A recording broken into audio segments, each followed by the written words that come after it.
What a game. But did anyone really expect anything else from the Celtics? Is it clear now that the Celtics don't really need Kyrie Irving?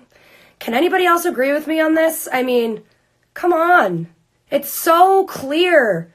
Why does everyone want to defend Kyrie Irving so bad?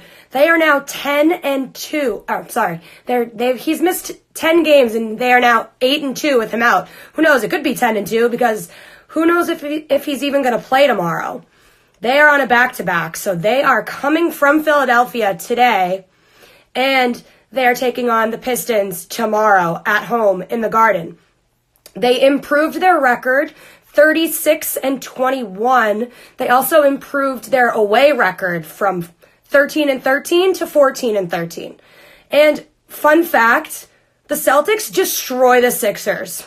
That's pretty clear. They're leading the series 3-0. And because of this win, the Celtics are now ahead of the Sixers in the standings. They are now the 4th spot, even though that their records are identical. Because the Celtics are leading the series 3-0, they do take the 4th spot over the Sixers. And another fun fact, Celtics have now won 21 out of 24 games against the Sixers, and that's including playoffs. So they just completely dominate the Sixers, no matter what type of team that they are on. And honestly, what happened tonight for the Sixers? Tobias Harris, Boban, both of them were non-factors tonight. Tobias Harris only had 10 points. Boban didn't even reach double figures, and it was just a crazy, crazy game tonight. The Sixers were on a 2-game win streak. The Celtics were on a 2-game losing streak because they had awful, pitiful losses against both LA teams on Thursday and on Saturday at home in the Garden. So this was a redemption game. And without Kyrie Irving, without Aaron Baines, without Robert Williams, and Robin Williams, we don't have him either. It was another type of team where you had to, use everybody. And Gordon Hayward, back-to-back games, being the leading scorer. He was 6 for 7 tonight from deep. 26 points. Killed it tonight. Absolutely killed it. Really good to see. I hope that type of Gordon Hayward can stay consistent now. You can do it. We've seen you do it. We've seen bursts of it and spurts of you doing well. So just stay on that mindset. It's not that hard. The largest lead tonight was 10 points by the Celtics. So the Celtics outscored the 76ers in the first quarter and in the second quarter. And surprise, surprise, they were outscored by only 3 in the third quarter. They really lost it in the third quarter, though. The Sixers went on a 20-4 run. The Sixers actually got a 9-point lead on the Celtics at one point. And the wheels were starting to fall off, but no one panicked. And they got back on track. They got the lead back. Down to the wire, though, in the fourth quarter. That's when Joel Embiid really came alive. So Embiid was literally useless for the first 3 quarters. In the first 3 quarters of the game, Joel Embiid had 8 points. 8. And then randomly or magically, he came alive in the fourth quarter, and then they showed a stat that he had 8 points in 3 minutes. And then all of a sudden, he ends up being their leading scorer with, let me see, how many points did he get? He got a double-double, 23 points, 14 rebounds, but like I said, starting the first 3 quarters with only 8 points. Jimmy Butler ended the game with 22 and 9. Redick and Simmons both had 16 points, and again, like I said, Tobias Harris with 10 points. So all their starters were in double figures, but like I said last night, if you listened to my live, was literally the Sixers only have their starting 5. There's no depth there. The only person that they had that was actually decent off the bench was McConnell. He was shining. He was being an all-star while the all-stars were doing literally nothing for this game. So interesting, pretty interesting to see there that they loaded their starting 5, but had no bench help. And that's what really was the difference here between games. Celtics did not have 5 players in double figures.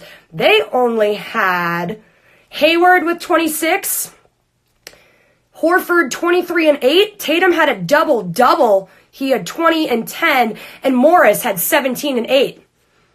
So not too many people scoring, but Here's the huge difference. No egos, no problems, chemistry, passing the ball, looking for the open man. I said to myself, Rozier had a terrible night shooting. Shooting is the key word here. He had a terrible night shooting. But you know what? He knew that he wasn't on.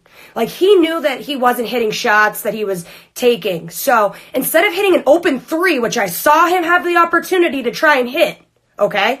I saw it. And you know what he did? He passed the rock to Tatum, who was on fire, and Tatum hit the three. That extra pass was a good extra pass. The Celtics need to learn the difference between these extra passes that are unneeded and the passes that make sense. Especially if you know yourself, you know your game. If you're not on that night, don't try and hit a three. If you know you can't hit it, if you're 0 for 6, don't go for 7. Just pass the ball. Make a play for somebody else. Block for somebody else. Set a pick for somebody else. Don't be selfish. And that is the key word here. They were not selfish tonight. I think that Morris did a great job bouncing back from the, somewhat negative, frustrated comments that he made out of frustration. And he said that they bounced back and they set a tone from the start tonight and that they did a really good job. And, I mean, it was a very, close nail-biting game down at the wire, but they got it done. And honestly, that's pretty typical of Celtics fashion.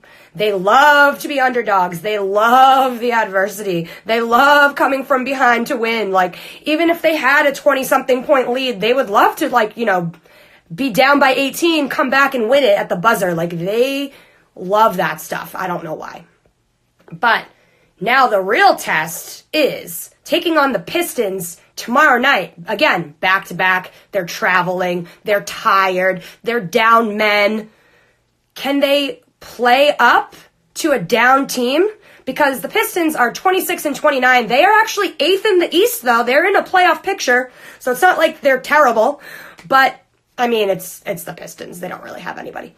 And as of right now, no Aaron Baines, and Williams and Irving are a game-time decision because who really knows who's playing what.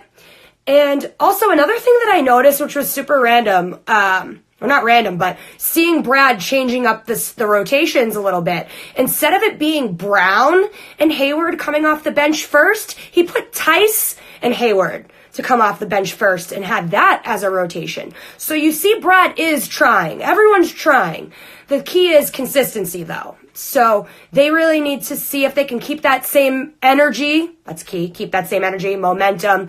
Take that win on the road because you've been doing pretty bad on the road. Take that win against a 76ers team who's supposed to be a power team, a super team.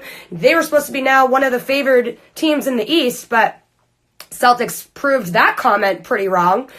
And you need to see if you can keep that same energy playing against a lower team, a lesser team of that in the Pistons tomorrow night. It's the last game before the All-Star break. Morris said it himself in the post-game interview tonight. He said, we need to end strong before going into this break. It's 48 minutes. We just need to play hard for 48 minutes. Keep that same energy. Keep that same momentum. And if they keep that same mindset, and the same thing that Marcus Smart said the other night, it shouldn't matter what teams the record is for the team. You need to play hard against the team that you're facing on the court. Don't take them lightly because of their record. Don't take them lightly because of their players. You need to play hard because they're going to give you their best game every night. And tonight looks like a preview for the playoffs for sure. If the standings stay the way that they are, Celtics now 4 seed, Sixers now 5 seed, they will face off in the first round of playoffs. And giving the track record, the actual record, and just how the Celtics play up and play against the Sixers, I see that being a cakewalk. I don't know if it'd be a sweep, but maybe.